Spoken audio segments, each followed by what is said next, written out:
I would say very serious. We know that Mikel Arteta is looking to strengthen down that left-hand side. We were talking earlier in the window about potentially some interest in Real Madrid star Rodrigo. We know that Arsenal have a list of targets, and we also understand that Eberechi is one of those players that they are very much interested in at the moment. There's been no formal club-to-club contacts at this stage, but with 2 years left on his current Crystal Palace deal and a rumoured release clause, which we understand to be around £60 million with £8 million in add-ons, that makes a player of his calibre, quality, experience, know-how, particularly down that left-hand side. You've seen it in performances for England as well, of interest for a side like Arsenal. We also know that Tottenham are also interested in Eze as well. Imagine that, two of the North London sides going toe-to-toe for someone of his quality.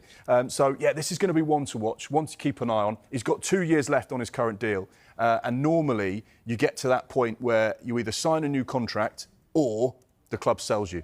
And you get the feeling, with all the noise about Eze over the course of this summer, even at this early stage, he could be one of those players that makes a move. Yeah, you understand why. Such a high-quality player, creates chances, disrupts play for the opposition. But, James, why is that left wing position such an issue, or such a point of Mikel Arteta trying to replace what he's got at the moment? Is it that bad? Is he in that bad of a position? Arsenal are constantly trying to strive to improve in every single area of the pitch. And when you look at what they've been getting on the left-hand side of the pitch, you can understand why they'd look to strengthen there. I think when you look at Arsenal from an attacking perspective, they were down 22 goals last season on the previous campaign, just 69 goals in total across the 38 Premier League matches. I think when you look at that left side in particular, and you look at Gabriel Martinelli in particular, I think it's fair to say they're not getting what they could be on that left-hand side of the pitch. When you look at that 22-23 season where Arsenal came very close to winning the Premier League title, you had Martinelli scoring 15 goals, you had goals from Ødegaard and Saka as well, which got Arsenal so close to winning the Premier League title. But when you look at the last 2 seasons, Martinelli has scored 14 goals across 2 seasons, less than he did in the previous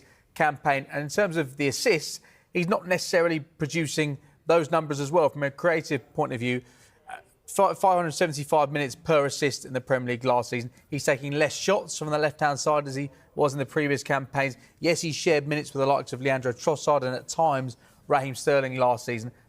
I think it's fair to say Arsenal are still pleased with what Gabriel Martinelli has done for Arsenal. He's still just 24 years of age. He's still a player who has yet to reach his peak. But you can understand, as Arsenal look to try and get closer and closer to winning a Premier League title and winning major silverware, that is an area of the pitch where they think maybe they can get slightly more than they are right now. Without saying it's over for Martinelli, they're looking at their options.